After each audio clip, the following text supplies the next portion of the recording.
104টা আসমানি কিতাব, প্রতিটা আসমানি কিতাবে বিশ্বনবীর আগমনের সুসংবাদ উল্লেখ করেছেন কে?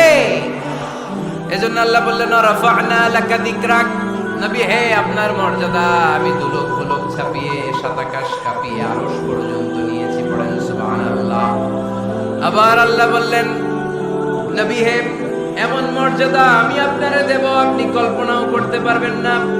ওয়ালা সাউফা ইউতিকা রাব্বুকা ফাতারদা, এমন এমন নিয়ামত আমি আপনারে দান করব, নিয়ামতগুলো পেয়ে আপনি খুশি হয়ে যাবেন। সুবহানাল্লাহ। বিশ্বনবীর পুরো জীবনটাকে নিয়ামত দিয়ে ধন্য করেছে কে?